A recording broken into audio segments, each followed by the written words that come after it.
Bom, gente, deixa eu tentar ilustrar aquele problema das duas partículas presas por uma mola sobre uma mesa sem atrito, que foi aquele problema de um vídeo que eu resolvi para ilustrar o truque do Taylor, né, para usar vetores na Lagrangiana. Então deixa eu recapitular o problema.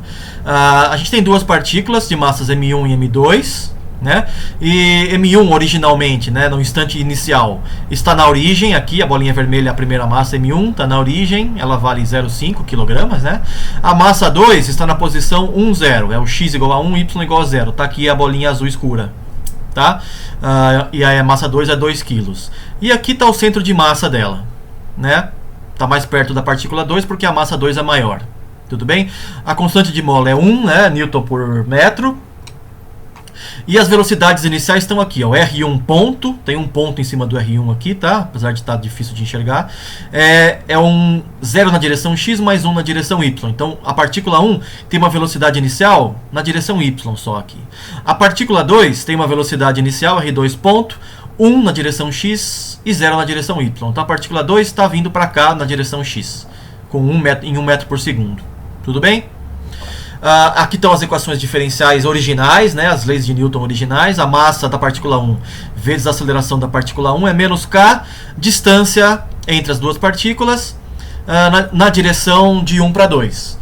E para a partícula 2 é o contrário, é na direção de 2 para 1, né, mas em módulo é igual. Tudo bem?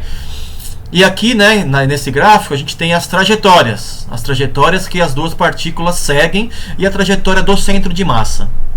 Já dá para perceber que o centro de massa vai se movimentando em uma linha reta, né? O que já é um indício de que ele vai seguir em movimento retilíneo e uniforme, né?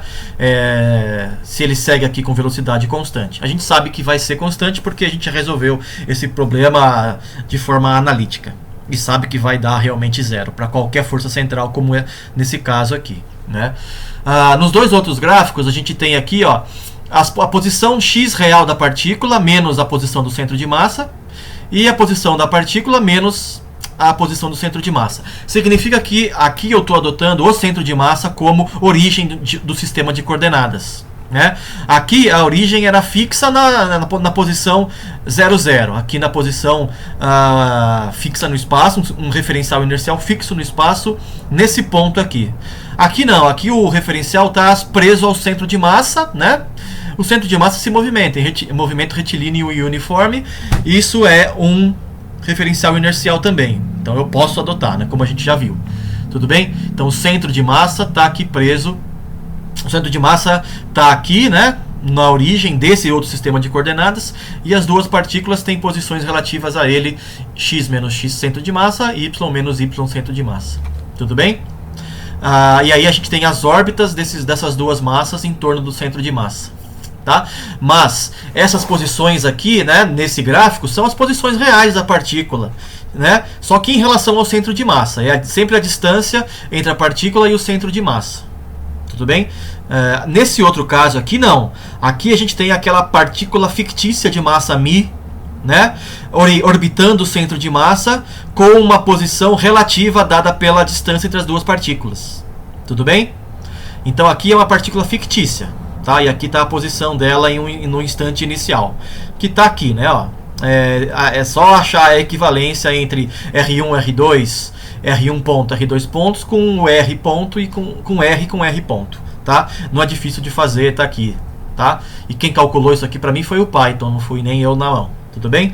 Aqui estão a massa reduzida e a massa total, né, em função das massas das duas partículas. E aqui estão as equações diferenciais, né, as leis de Newton para o movimento relativo, né, no referencial do centro de massa. Então o centro de massa está na origem, né, e a partícula fictícia segue uma equação diferencial parecida com as das duas partículas, menos k vezes a distância entre elas, orientada sempre no mesmo sentido do vetor posição. Certo? Então vamos botar esse trem para rodar. Isso aqui foi tudo feito em Python por integração numérica, tá? De uma maneira que vocês vão aprender a fazer em métodos computacionais da física, tá? Integração numérica. O que a gente, nesse caso, daria para fazer também usando a integração analítica, porque a gente sabe a solução completa. A gente viu a solução naquele vídeo, tá? Que quando eu falei do exemplo. mas eu fiz por integração numérica para ficar mais fácil, eu não ter que resolver nada na mão. Tá? O que a gente vê aqui é que as partículas seguem realmente uma órbita super complicada, né? O movimento é uma coisa estranha, né? Aparentemente. Mas se a gente usa a referência do centro de massa, tudo se elucida, né? Porque as órbitas viram elipses. Ó. Eu não demonstrei isso aqui, mas isso aqui é uma elipse. Nesse caso aqui eu demonstrei para uma condição inicial, lá naquele exemplo em um vídeo anterior, que a órbita da partícula fictícia é uma elipse. Tá? Mas dá para demonstrar também que a órbita das duas partículas em relação ao centro de massa também é uma elipse, tá? Centrada no centro de massa. Legal? O que é difícil de enxergar da órbita real em função de um referencial arbitrário que eu adoto fixo no espaço, né? É difícil saber que você tem uma elipse aqui. Agora, quando você põe a origem no centro de massa, fica tudo mais claro, né? Foi o que o Copérnico e o Kepler fizeram lá no começo da Era Moderna, né? Eles passaram o referencial do planeta Terra, que os gregos antigos usavam, né? O Ptolomeu e Companhia Limitada, faziam a origem do sistema de coordenadas na Terra, né? Que não é nem referencial inercial, então já é um complicador a mais. Mas mesmo se fosse, né? A Terra não está no centro perto do centro de massa, então a órbita fica complicada mesmo. Aparecem os ciclos, epiciclos e não sei mais o que ciclos na órbita dos planetas, né? Agora o que o Copérnico fez foi transformar o sistema geocêntrico para heliocêntrico, né? Que é muito perto do centro de massa, porque a massa do Sol é gigantesca, né? Então o centro de massa do sistema solar está perto do Sol, praticamente idêntico ao centro do Sol. E aí as órbitas ficam muito mais simples de enxergar como elipses, como elas realmente são, né, se você desconsiderar as perturbações de outros planetas e etc. Tá? E ainda mais fácil de ver pelo movimento relativo, né? Já que nesse caso eu só tenho uma órbita, é a órbita da massa relativa, né? Da massa reduzida, perdão, dessa partícula fictícia. Tudo bem? Então é isso, espero ter ajudado a vocês entenderem um pouco melhor o problema do movimento em forças centrais, né, com partículas fictícias. E qualquer dúvida, fala comigo ou com o monitor, legal? Então falou, valeu!